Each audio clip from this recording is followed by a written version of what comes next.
Hey guys welcome back to RKNX. നമ്മൾ ഇന്ന് ഇവിടെ ഡിസ്കസ് ചെയ്യുന്നു മെക്കാനിക്കൽ പ്രോപ്പർട്ടീസ് ഓഫ് സോളിഡ്സ് എന്ന് പറഞ്ഞ ചാപ്റ്ററിനകത്തെ വളരെ വളരെ പ്രധാനപ്പെട്ട ടോപ്പിക്കുകൾ. ഒന്നാമത്തെ ടോപ്പിക്കായിട്ട് നമ്മൾ ഡിസ്കസ് ചെയ്യുന്നു സ്ട്രെസ്. എന്താ സ്ട്രെസ് എന്ന് പറഞ്ഞാൽ ഒരു മെറ്റീരിയലിലേക്ക് നമ്മൾ ഒരു ഡീഫോമിംഗ് ഫോഴ്സ് അപ്ലൈ ചെയ്ത് കഴിഞ്ഞാൽ ആ മെറ്റീരിയലിനകത്ത് ഡെവലപ്പ് ചെയ്യപ്പെടുന്ന restoring force per unit area ആണ് നമ്മൾ സ്ട്രെസ് എന്ന് വിളിക്കുന്നത്. നമുക്കറിയാം ഫോഴ്സിന്റെ SI യൂണിറ്റ് എന്ന് പറയുന്നത് ന്യൂട്ടൺ ആണ്, ഏരിയയുടെ SI യൂണിറ്റ് മീറ്റർ സ്ക്വയർ ആണ്. സോ ഇവിടെ നമുക്ക് പറയാം സ്ട്രെസിന്റെ SI യൂണിറ്റ് എന്ന് പറയുന്നത് ന്യൂട്ടൺ പെർ മീറ്റർ സ്ക്വയർ ആണ്, അല്ലെങ്കിൽ പാസ്കൽ ആണ്. രണ്ടാമത്തെ ടോപ്പിക് ആയിട്ട് പറയുന്നു സ്ട്രെയിൻ. ചേഞ്ച് ഇൻ ഡയമെൻഷന്റെയും ഒറിജിനൽ ഡയമെൻഷന്റെയും റേഷ്യോനെയാണ് നമ്മൾ സ്ട്രെയിൻ എന്ന് വിളിക്കുന്നത്. മൂന്നാമത്തെ പ്രധാനപ്പെട്ട ടോപ്പിക് എന്ന് പറയുന്നത് ഹൂക്സ് ലോ ആണ്.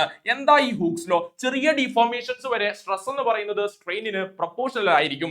Four small deformations stress is directly proportional to strain. So നമുക്ക് എഴുതാം സ്ട്രെസ് സ്ട്രെയിനിന് പ്രൊപ്പോർഷണൽ ആണ്. സ്ട്രെസ് ബൈ സ്ട്രെയിൻ എന്ന് പറയുന്നത് ഒരു കോൺസ്റ്റന്റ് ആണ്. ആ കോൺസ്റ്റന്റിനെയാണ് നമ്മൾ മോഡുലസ് ഓഫ് ഇലാസ്റ്റിസിറ്റി അല്ലെങ്കിൽ ഇലാസ്റ്റിക് മോഡുലസ് എന്ന് വിളിക്കുന്നത്. ഇലാസ്റ്റിക് മോഡുലസിനെ നമുക്ക് 1, 2, 3 ആയിട്ട് ക്ലാസിഫൈ ചെയ്യാം. ഒന്നാമത്തെ ആളെ നമ്മൾ പറഞ്ഞു വെച്ചു Young's modulus represented by the letter Y. രണ്ടാമത്തെ ആളെ rigidity modulus represented by the letter G. മൂന്നാമത്തെ ആളെ നമ്മൾ പറഞ്ഞു വെച്ചു bulk modulus represented by the letter B. So എന്താ ഈ യങ്സ് മോഡുലസ്? ലോഞ്ചിറ്റ്യൂഡിനൽ സ്ട്രെസിന്റെയും ലോഞ്ചിറ്റ്യൂഡിനൽ സ്ട്രെയിനിന്റെയും റേഷ്യോയാണ് നമ്മൾ യങ്സ് മോഡുലസ് എന്ന് വിളിക്കുന്നത്. So Y is equal to longitudinal stress എന്ന് പറഞ്ഞാൽ F/A ആണ്. ലോഞ്ചിറ്റ്യൂഡിനൽ സ്ട്രെയിൻ എന്ന് പറഞ്ഞാൽ delta L divided by L ആണ്. റീഅറേഞ്ച് ചെയ്താൽ നമുക്ക് കിട്ടും Y is equal to FL divided by A into delta L. Clear അല്ലേ? രണ്ടാമത്തെ ആളെന്ന് പറയുന്നത് റിജിഡിറ്റി മോഡുലസ് ആണ്. It is the ratio of shear stress and shear strain. നമുക്കറിയാം ഷിയർ സ്ട്രെസ് എന്ന് പറയുന്നത് F/A ആണ്, ഫോഴ്സ് ബൈ ഏരിയ ആണ്. ഷിയർ സ്ട്രെയിൻ എന്ന് പറയുന്നത് delta X divided by L ആണ്. റീഅറേഞ്ച് ചെയ്താൽ നമുക്ക് കിട്ടും FL divided by A into delta X. Clear അല്ലേ? So G is equal to FL divided by A into delta X ആണ്. മൂന്നാമത്തെ മോഡുലസ് ഓഫ് ഇലാസ്റ്റിസിറ്റി എന്ന് പറയുന്നത് ബൾക്ക് മോഡുലസ് ആണ്. ബൾക്ക് മോഡുലസ് എന്ന് പറയുന്നത് വോളിയം സ്ട്രെസിന്റെയും വോളിയം സ്ട്രെയിനിന്റെയും റേഷ്യോ ആണ്. സോ നമുക്ക് എഴുതാം B is equal to F/A divided by delta V by V. Rearrange ചെയ്താൽ നമുക്ക് കിട്ടും B is equal to F/A. F/A എന്ന് പറയുന്നത് -P ആണ്, മൈനസ് പ്രഷർ ആണ്. -P divided by delta V by V that is equal to -PV divided by delta V എന്ന് നമുക്ക് കിട്ടും. സോ ഓർത്ത് വെക്കാം, ബൾക്ക് മോഡുലസ് എന്ന് പറയുന്നത് വോളിയം സ്ട്രെസിന്റെയും വോളിയം സ്ട്രെയിനിന്റെയും റേഷ്യോ ആണ്. വോളിയം സ്ട്രെസ്സിനെ നമ്മൾ ഹൈഡ്രോളിക് സ്ട്രെസ് എന്നും വിളിക്കാറുണ്ട്.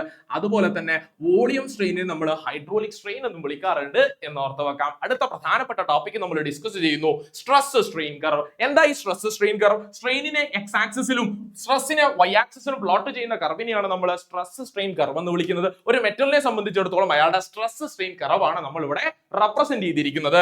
O മുതൽ A വരെയുള്ള റീജിയനിലെ കർവ് ലീനിയർ ആണ്, പ്രൊപ്പോർഷണൽ ആണ്.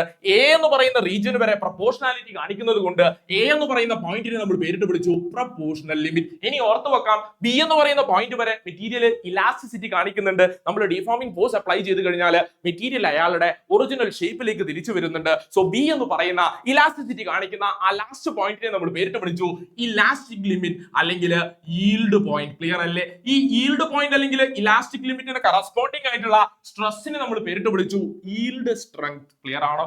So yield strength is the stress corresponding to elastic limit. Simple ആണ്, ഓർത്ത് വെക്കാം. അടുത്ത പോയിന്റ് ഓർത്ത് വെക്കാം, O മുതൽ B വരെയുള്ള റീജിയനിൽ ഈ കർവ് ഇലാസ്റ്റിസിറ്റി കാണിക്കുന്നുണ്ട്. സോ O മുതൽ B വരെയുള്ള റീജിയനെ നമ്മൾ ഇലാസ്റ്റിക് റീജിയൻ എന്ന് വിളിച്ചു.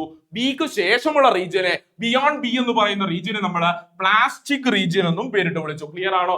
ഓർത്ത് വെക്കാം, സിമ്പിൾ ആണ്. ഇനി ഓർത്ത് വെക്കേണ്ട മറ്റൊരു പോയിന്റ് എന്ന് പറയുന്നത് E എന്ന് പറയുന്ന പോയിന്റിൽ ഈ മെറ്റീരിയൽ ബ്രേക്ക് ചെയ്യപ്പെടും, പൊട്ടിപ്പോകും. സോ ആ പൊട്ടിപ്പോകുന്ന പോയിന്റിനെ നമ്മൾ പേരിട്ട് വിളിച്ചു fracture point. So E is the point where the material breaks and that point is known as fracture point.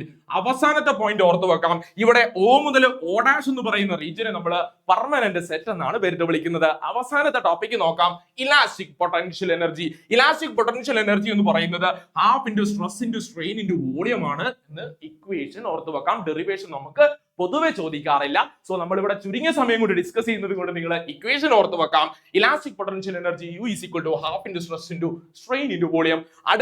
അടുത്ത last and final topic Poisson's ratio ആണ്. ലാറ്ററൽ സ്ട്രെയിനിന്റെയും ലോഞ്ചിറ്റ്യൂഡിനൽ സ്ട്രെയിനിന്റെയും റേഷ്യോയാണ് നമ്മൾ പോയ്സൺസ് റേഷ്യോ എന്ന് വിളിക്കുന്നത്. ലാറ്ററൽ സ്ട്രെയിൻ എന്ന് പറയുന്നത് delta D divided by D ആണ്. അതുപോലെ തന്നെ ലോഞ്ചിറ്റ്യൂഡിനൽ സ്ട്രെയിൻ എന്ന് പറയുന്നത് delta L divided by L ആണ്.